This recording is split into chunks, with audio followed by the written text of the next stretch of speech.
はい、どうもリコロウです。春の伝送品祭りということでね、一体何がやりたいのかということなんですけど、大まかに3つあります。はい、まず1つ目がですね、この抜直で電力の安定供給ということで、このサブウーファーのね、どちらかをつけたいわけですけど、ナビ裏の電源だと電力不足でウーファーのパフォーマンスをね、最大限発揮できないんですよね。2つ目がですね、脱ポタ電ということで、アウトドアだったりね、動画の収録の際にいつもポタ電を常備してたんですけど、もうポタ電はね、いい加減卒業したいんですよね。なんといってもね、邪魔、重い、あとは夏場の車の中は危険、めちゃくちゃ寒い時はね、機能しないっていうね。あとは最近のキャンプってポタ電ありきで何でも電気で賄う感じじゃないですか。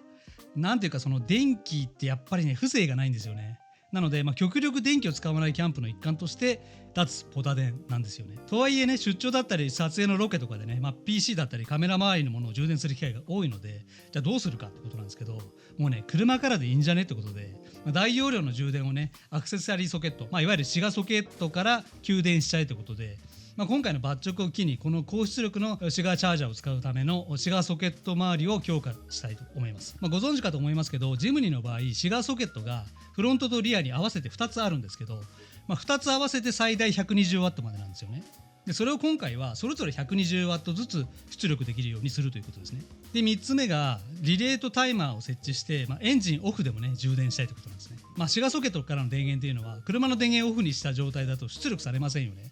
でエンジンをかけずとも、キーをね例えば1回だけ押して ACC だけオンにしたとしてもナビだったりミラレコだったり、他のものにまで通電されちゃうんで無駄が生じるわけですよね。で今回の抜直でリレーを使用するんですけど、そのリレーにタイマーを設置して車がオフの状態でも任意のね時間だけシガーソケットだけに電気が流れる仕組みにしてます。つまり例えば、タイマーをね1時間に設定した場合だと車を止めてから1時間はシガーソケットに電気が流れるので、車を止めててもあらゆるものを充電できるんですよね。で1時間後には自動的に通電されなくなるのでバッテリーが上がるのを極力防げるわけですね。今回はベザレルさんから、カーチャージャー、スマホチャージャー、AC アダプター、モバイルバッテリーをねご提供いただいたわけですけど、製品としての安全性だったり安定感はもちろんのこと、ありそうでなかった非常にユニークな製品たちだったので、今回はこれらを紹介しつつ社内のね電力インフラを整理するカスタムをご紹介させてください。でウーファーの設置までやりたかったんですけど、さすがに長くなるんで、今回はね、その前段階としての抜直作業がメインになります。まず作業の前に配線図で今回やりたいことを整理したいと思います。で黄色い線が常時電源で赤い線がアクセサリー電源としての配線になります。もうこれを見た瞬間に具合が悪くなる方もいらっしゃると思いますので一旦消します。まずウーファーが2つあるわけですけど、このいずれかをつけたいんですよね。で左の 140DA は使用的にはナビから電力を取っても OK ということなんですけど、ナビ裏にはすでにねナビのユニットだったりミラレコやら、ETC やらねいろんなものが接続されているので、できたら別のところから電力を引っ張った方が、全体がね安定して動作しますので、特に右側のね 400DA は絶対ナビ裏は無理なんですよね電力的に。そこでボンネット内にあるバッテリーから直接車内にケーブルで引き込んで電力供給することを抜直っていうんですけど、どちらのウーファーを取り付けようが、そこからウーファーの電源を取るわけですね。でそもそもナビ裏の電源というのは車内のあらゆる経路を伝って電源を供給しているので、安定感に欠けるのと、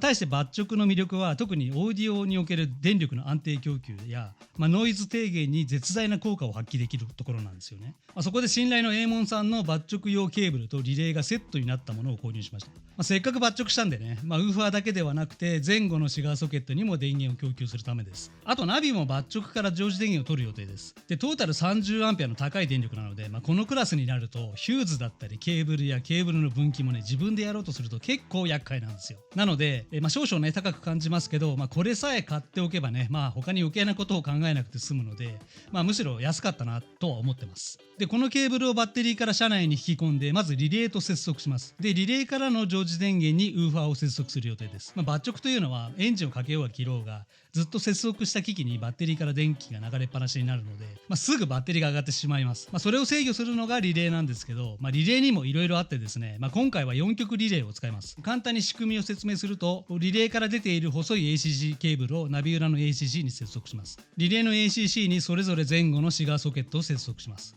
でエンジンを切った状態をこの図で示すとこうなります。でこの段階ではこちら側には電気は一切流れないんですが、車のキーをオンにすることでこのケーブルが通電されてコイルによって磁力を発生させてスイッチが入って、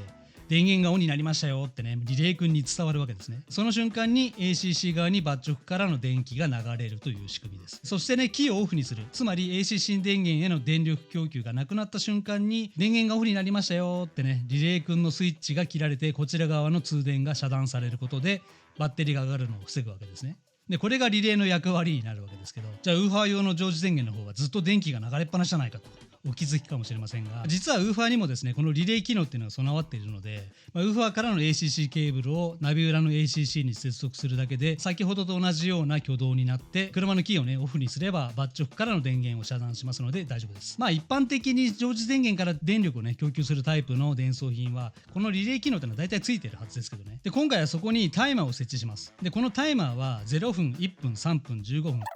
いずれかの設定ができるわけですけど、僕の場合は1時間設定にして、リレーとナビの間にタイマーをかませます。そうすると車の電源がオフになってから1時間後にリレー君に電源がオフになりましたよっていうね情報が伝わるので、その1時間は前後のねシガーソケットに電源は供給されるわけですね。しかもこのタイマーは優秀でバッテリー上がり防止機能があって、電圧が下がってきたら強制的にねタイマーをオフにするので非常に安心です。そこで頭のいい方はこう考えると思います。いやじゃあ最初からリレーなんて使わずにね、バッチョクとシガーソケットの間にタイマーをかませればいいじゃないかと。はい、ごもっともなんですけど、では仮にですねリレーじゃなくタイマーだけにした場合の配線数はこうなるわけですけど、はい、問題が生じます。このタイマーの対応電力量が少ないんですよ。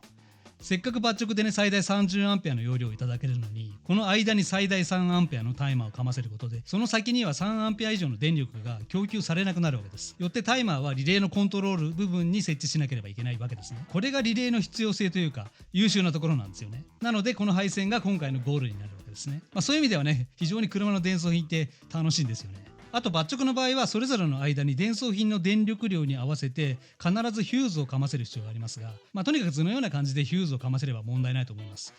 あとは電装品の必要電力量によってケーブルの太さも考えなければいけませんが、こちらも記載の通りにしておけば問題ないはずです。ヒューズがなかったりね、ケーブルが細すぎると発熱がすごくなって、最悪はね発火なんてこともありえるので、ここはしっかり調べられた上できちんとね電装品に合ったものを使うようにしましょう。この配線図はパッと見ね複雑で面倒くさそうに見えますけど、実は単純でねそんなに難しくないんですよね。これバッテリーですね。こっから一応この奥っていうか、すげえ近くていいんですけどバッテリーからだけど、車内の引き回しが結構大変なんで、こっからぐーっとこっち側ですね、助手席側の方、ここにどっかにねちょっと穴をぶっ刺して通したいと思います。こっから通すのもありなんですけど、やっぱりね隙間ができるのと断線の可能性もなくはないので、こっちの方にやっぱり穴を開けて通したいと思います。はい、一応ここでも通るよってことですね。この状態で上に持ち上げると外れるんで、はい、こんな感じね。中がですねすごく狭いんでちょっと分かりにくいと思うんですけど、このヒューズボックスありますよね。この先に直径3センチぐらいの穴があるんで、ここを通るわけですね。はい、ではこれで通したいと思います。こんな感じで、はい、穴開けましたと。そしてこの穴にこれを通すと入った。さあ中しっかり通ってると思うんですけどね、ちょっと見てみましょうか。これを引っ張ります。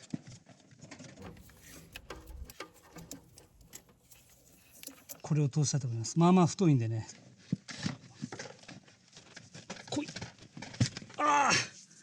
抜けた。よし通った。意外と簡単だったな。一応ケーブルをですね、このコルゲートチューブね、ちょっと手元に1センチのタイプしかなかったんで、5ミリでもいいと思うんですけど、これヒューズですね。で3箇所結束バンドで留めて、下に下げて上に向かってケーブルを引き込むスタイルの方が水が入りにくいです。気休めかもしれませんけどね。はい。で一応このコルゲートチューブはですね 1m60 ですね。これで1m50 あれば十分かなと思いますけど、ちょうど 1m60 だったんで、はい、これで引き込みたいと思います。もうちょいですね。ブチロここに入れて、その上からビニールテープでね保護しようかなと思ってますけど、とりあえず今日のところはこんな感じで、フロントのシガーソケットなんですけど、ここを外すのでパカッと両サイドね、これをクリップを取ります。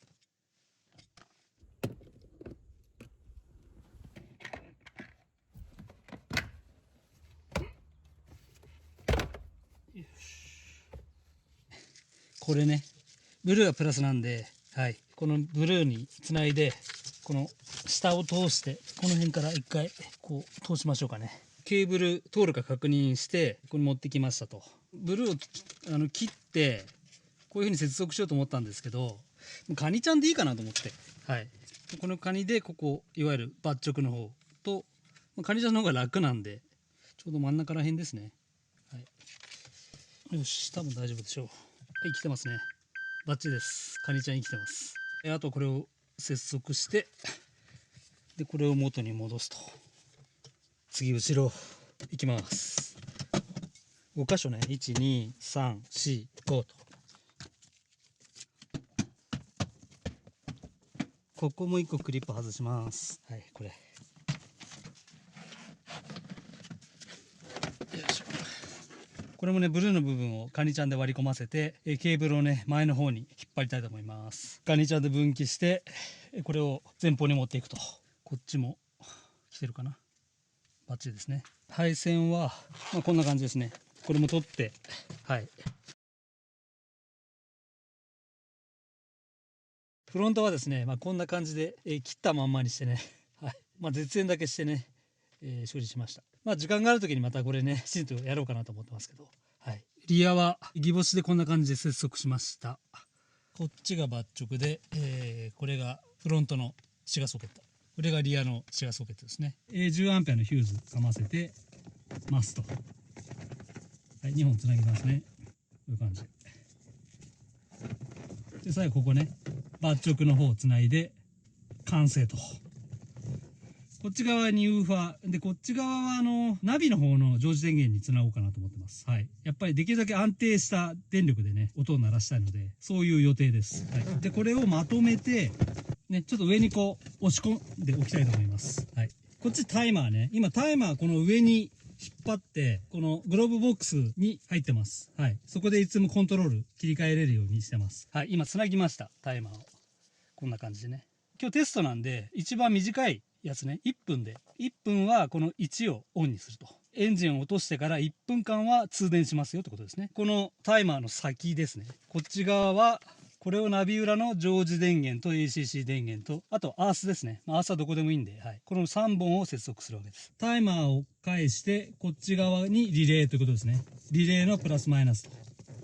というところです。はい。このヒューズはちょっとなんか、このままだと心もとないので、ちょっと絶縁しておきます。貼りました。はい。で、バッテリーなんですけど、こっちの後ろの方に、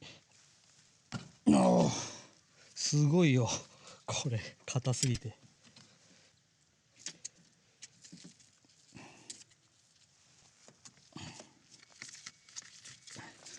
ここだけもうちょっと補強しておきましょうかね。念のため。はい、横から見るとこんな感じでございます。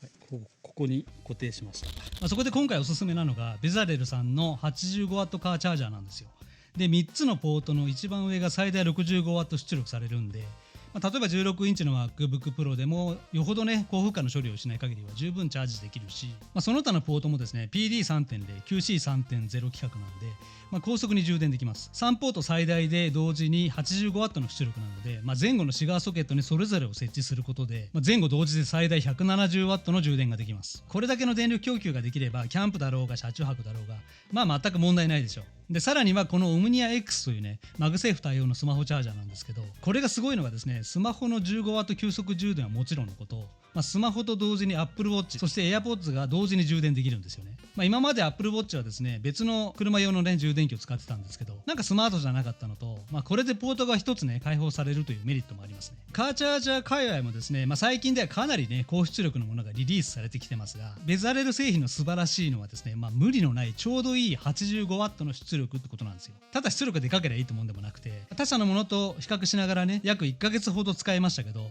このね出力の安定感がね違うのと、もう恐ろしいほど発熱しないんですよね。このオムニア X も同様で全く熱くならないんですよ。で他社のものはとにかく発熱がひどいんで、長時間充電後大丈夫かってくらい熱くなるんですよね。こういったチャージャー類の敵は発熱なんですよね。実はこのベザレル製品はモバイルバッテリーはじめ、全製品が Apple 製品向けにデザイン開発されていて、デバイスの充電残量だったり状況に合わせて自動で適した電流量の分配だったり調整を行うんで、特にね Omnia X を 85W シガーソケットチャージャーと合わせて使うことで常にベストパフォーマンスでデバイスの充電を行う仕様になっているのがこの発熱のなさに現れてる気がしましたね。発熱によってデバイスの寿命が縮まりますからね。で、あと面白いのがこのモバイルバッテリーと AC アダプターね。一見普通のモバイルバッテリーですけど、こうすることでワイヤレスで2つのデバイスを充電にできるっていうことと、しっかりスマホスタンドもついてくるんで、こんなこともできますと。さらにすごいのがですね、背面からワイヤレスでこのバッテリー自体に充電ができることなんですよね。しかもバッテリーに充電しながらパススルーでスマホも同時充電できるっていう、スマホの完全ワイヤレス充電環境が構築できるんですよね。底面に USB ポートが1つだけあるんですけど、この潔さも気に入ってて、このポートも充電給電のハイブリッド仕様です。とにかくね、使う側が充電だったり給電とかね、何も考えずに直感的に使えるのがね、地味に賢いなと思いますね。で AC アダプターも同様になんか潔いというか、とにかく軽くてシンプルで、ポートも1つだけっていうね、こんな感じで完全ワイヤレス充電できるんですよね。どうしてもケーブル充電が必要な場合はね、ケーブルを挿して他のデバイスを充電すればいいんでしょうけど、この余計なポートがない感じの潔さがめちゃくちゃ気に入ってます。今は予約購入でめちゃくちゃ安くなってて、ほぼ半額ですから。今オフの状態なんですけど、電源入れます。で切ります。ここをね見ての通り、電源切ってからもしっかりと通電されてます。今1分に設定してるんで、1分後にこれが自動的に切れますんで、ちょっと見ててください。はい、カチッっていって切れましたね。はい、このカチッっていうのがリレーの音ですね。電源はオンに、イグニッションモードになってますけど、はい。で、パソコンを充電してるんですけど、下の赤いのですね、今 51W になってますね。電源落としてみたいと思います。はい、今落としました。だいたい 50W ぐらいをキープしてる感じですかね。はい。で今だいたい 70% ぐらい充電されてるんで、これがもっとね 30% とかだとがっつり 60W でチャージ しちゃったりするんで、今ちょっと55とかに上がっちゃいましたね。こんな感じです。はい、今タイマーが切れたんで充電も止まりましたと。はい、ちょっとパソコンを変えました。 MacBook Air の方に変えてみてどんな感じか。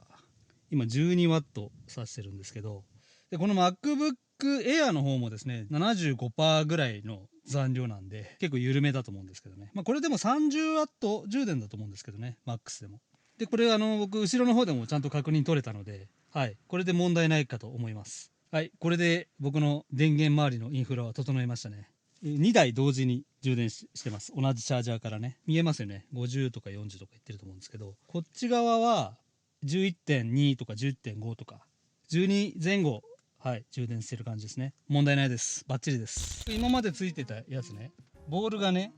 若干ベザレルさんの方が大きいんですよ。つかなくはないんですよ。ただ緩いので、例えばこういう滑り止めあるじゃないですか。この滑り止めをこっち側に入れてやってみたところうまくはまったんですよ。きっちりこういう感じでクロスさせて、でこれでロックすると、こんな感じでしっかりはまるので結構きついです。はい、これでしばらく運用してみようかなと思います。ちょっとマウントに関してはですね、その車にもよって変わってくるので、もうちょっとねバリエーションがあってもよかったのかなとは思いましたけどね。その辺は今後に期待ということで、はい。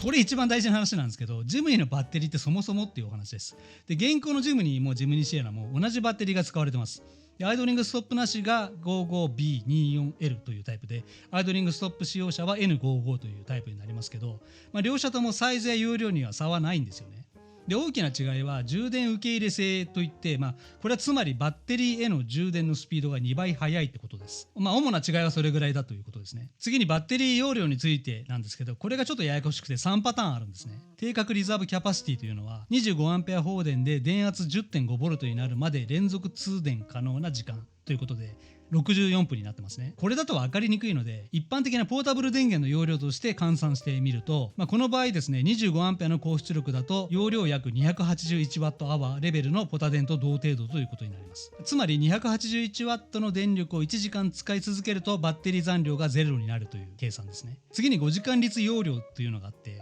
でこれは36アンペアと記載がありますけど、これは 7.2 アンペアを電圧 10.5 ボルトで連続5時間通電可能ということで、ポタ電換算すると約378ワットアワーとなります。で最初の281ワットアワーよりも少しね数値が上がりましたよね。次が20時間率容量というのがあって、これ42アンペアと記載がありますけど、これは 2.1 アンペアを電圧 10.5 ボルトで連続20時間通電可能ということで、